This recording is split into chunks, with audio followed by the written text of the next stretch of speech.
Russians invaded Finland with a ton of tanks at the ready, while the Finns had almost no armored units at their disposal. In terms of the board game Risk, they were stuck in Scandinavia with no cards and a handful of infantry units. Hi guys, welcome back to the channel. If you're watching me for the first time, my name is Sid and I am super excited to meet you again. Guys, we're checking out a video today and this one I'm taking you guys all the way to Finland, alright? And this one is titled Little Known Facts About the Finnish Soldiers of World War II. Okay, guys, I am excited for this video. Okay, without further ado guys, let's check this video out. When thinking about World War II, it's really easy to focus solely on the fighting in the Atlantic or Pacific theaters. But there were other theaters of war that were just as harsh, and the Finnish warriors of the Winter War prove it. So, today we're going to take a look at some incredible little-known facts about the Finnish soldiers of World War II. But before we get started, be sure to subscribe to the Weird History channel. After that, leave a comment and let us know what other wars you would like to hear about. Okay. Time to finish what we started. Woof. Sorry, Finland.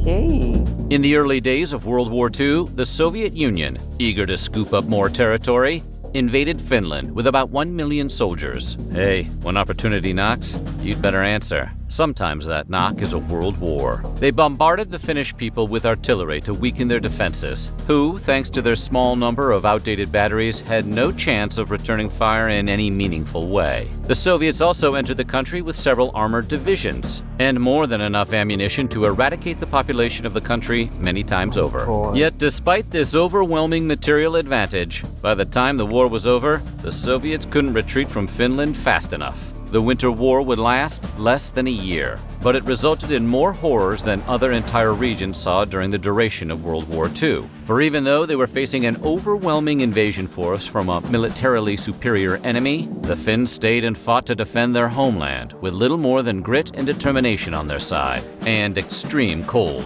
Never underestimate the power of bad weather. They stopped at nothing to beat their enemies. Okay, guys, never underestimate the power of a bad weather. Okay, guys, their geography really helped them a lot in the Winter War, guys. That was one of the things that made them win. Guys, this is really, it's crazy, but then it's so helpful for them. They are so used to their weather conditions and they use that to their advantage. And guys, that's really a smart move. Okay. Self-destruction, gruesome improvisation, and psychological warfare were all parts of their guerrilla campaign to stop the Russian invasion.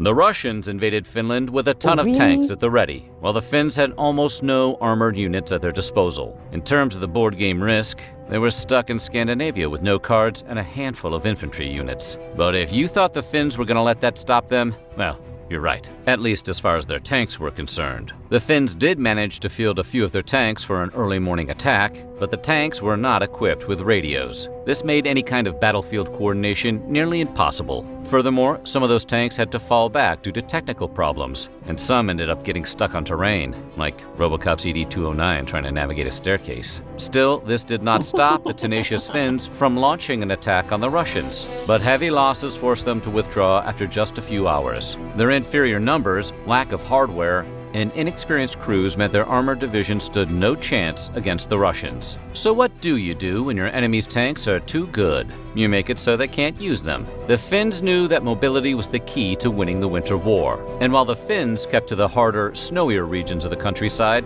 the Red Army had to stick to the roads on account of their tanks and trucks. Should have brought more ATVs. Knowing that with all of their heavy equipment, the Russians would have to use the country's infrastructure to move around, the Finns simply destroyed it. In the autumn of 1939, the Finns destroyed as many roads and bridges as they could in anticipation of the Russian invasion. They also tried to tear down any structure that would be able to house their troops from the cold outside. The Finns went even so far as to make entire towns unlivable by poisoning drinking water and booby-trapping areas with mines. Their strategy worked, and Soviet troops suffered from the first day of the invasion. But this is one of the most incredible strategies I've ever seen.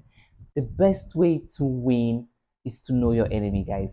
I mean, the Russians have everything, all the weapons that could make them win this war, but they are not smart enough like the Finnish people. Okay, they are not smart enough like Finland. This is really beautiful. But wrecking the place wasn't the only tactic the Finns used against Russian tanks. The general idea of the Molotov cocktail had been around since the Spanish Civil War, and while it does kind of sound like something they served at the 2014 Winter Olympics, it's actually an improvised explosive device made by filling a glass bottle with a flammable liquid, like gasoline or alcohol, and a source of ignition, like a kerosene-soaked cloth. The Finns perfected the recipe for this IED and gave it its popular nickname. So, why is it called a Molotov cocktail? Well, during the early days of the Winter War, Stalin's Minister of Foreign Affairs, Vyacheslav Molotov, insisted that Soviet planes were actually dropping supplies, rather than bombs, on Finland. Well, bombs are technically supplies, depending on how they're delivered. The Finns started ironically calling Soviet bombs Molotov's picnic baskets, and eventually started referring to their own IEDs as Molotov cocktails. Contrary to popular belief, Molotov cocktails weren't used against infantry. Their primary use was to take out Soviet tanks. Finnish cocktails added tar to the flammable liquid, which produced heavy smoke. The explosives would shatter against the tanks, sending smoke into the interior and making it impossible for the drivers or gunners to breathe.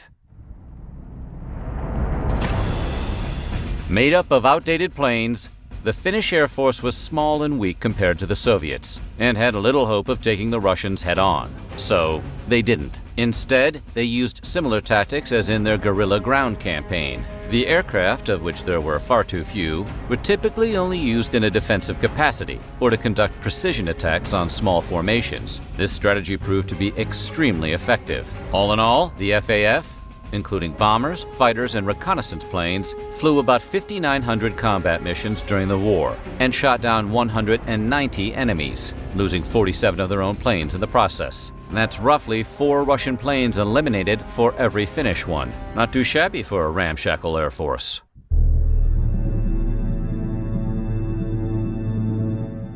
The Finns used anything and everything at their disposal to win the war with the Soviets. Usually in conflicts such as these, there was a gentleman's agreement between both sides that would allow them to retrieve and bury their dead during periods of ceasefire. But if the Finns were going to have a chance to beat the Soviets, they were going to have to break the rules. They were waging a guerrilla campaign, and that meant striking fear into the hearts of their enemies. So the Finns would take the frozen bodies of fallen Russians and prop them up for their comrades to find, like skeletons in a haunted funhouse. This had a devastating impact on enemy morale. Not only were the Russians horrified to find the frozen corpses of their comrades, but it also made it clear that the Finns would do whatever it took to win. But despite enduring these frightening tactics and sustaining heavy losses, the Soviets were absolutely determined to break the Finnish lines, and they threw everything they had at achieving that objective. Take, for example, the large infantry invasion launched by the Russians near the Taipale River. The Soviets pulled out all the stops to get the job done. But Finnish ski troopers used their mobility and expert knowledge of the terrain to set up automatic weapon emplacements. Yeah, ski troopers. An idea that is both extremely practical and completely badass. You get to shred the enemy and some powder. As the Soviets advanced, the Finns mowed them down in droves for days. Casualties were so high, the Russians were forced to use the frozen bodies of their fallen comrades as cover from the machine guns. Both sides really got a lot of use out of those corpsicles.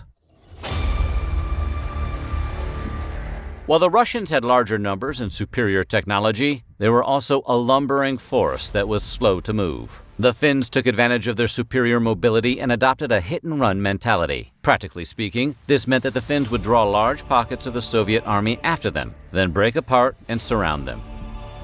Kind of like the raptors in Jurassic Park. After the Finns surrounded the invaders, it was just a question of wearing them down with long-range fire from all directions. Between this tactic and the extreme cold, more on that in a bit, the Russians found themselves mired in a war of attrition they simply couldn't win. Speaking of attrition, the Finns used many snipers during the Winter War, but no one in their army, or the entire history of warfare, matched the overwhelming efficiency of Simo Hauha. You remember him, right? We mispronounced his name for an entire episode on Weird History. I remember that. Got a lot of comments. I'm trying to do a better job this time. A farmer and a hunter, he had won awards for his marksmanship and was called into military service during the invasion. Adorned in white camouflage and using his iron-sighted Mosin Nagant M91, Hauha became the deadliest sniper the world has ever known. He found sniper perches within view of important roads. Since the Soviets couldn't travel through the thick snow, he would then wait for targets to appear, sometimes even staying in place for days on end.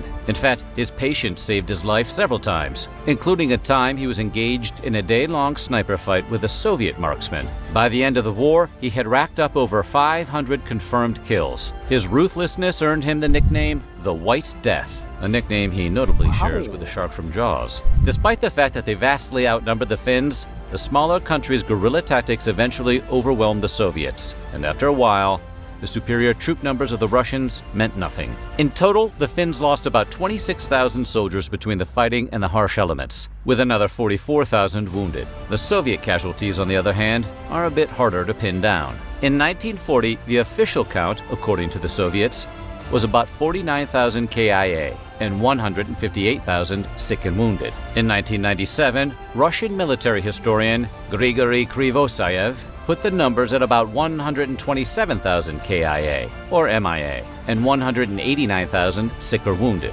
Historian Pavel Petrov claimed in 2013 that the Russian State Military Archive confirmed approximately 167,000 dead or missing. This means that almost half of the Soviet army was wounded or killed by an enemy force less than half their size, with much worse equipment. Wow. One of the biggest tactical mistakes the Germans made was invading Russia and staying for the winter. So you'd think the Russians themselves would know enough not to make the same exact mistake. But they didn't. In fact, they committed pretty much the exact same blunder in their invasion of Finland. Maybe they figured that as Russians, they were immune to the cold, like polar bears or the deadly ninja Sub-Zero. The winter between 1939 and 1940 was especially unforgiving, with temperatures plummeting to negative 45 degrees Celsius during mid-January. Imagine trying to do anything in those conditions, let alone sit in a trench. The weather also caused some serious problems with Russian machinery. The lubricants in vehicles froze, which meant that the car-reliant Red Army lost mobility. Artillery also became harder to operate, as the fluid in the recoil system began to freeze as well. Basically, anything that could freeze did freeze. Finally, it's worth mentioning that the soldiers who first fought the invading Russians were not officially part of the Finnish army. They were essentially an unorganized militia, defending against an attack comparable in scale to the Allied invasion of Normandy. They had shortages of equipment, ammunition, and even uniforms. Most were dressed in civilian winter gear, wearing skis and armed with their personal hunting rifles. And they fought off one of the fiercest world powers of the mid-20th century, permanently crossing Invade Finland off the Soviet Union's vision board. So what do you think? Which fact about the Finnish army did you find most impressive? Let us know in the comments below. And while you're at it, check out some of these other videos from our weird history.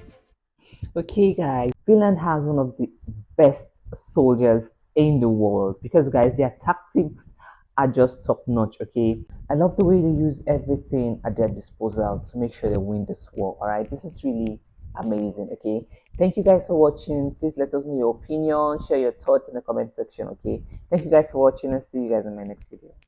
Bye.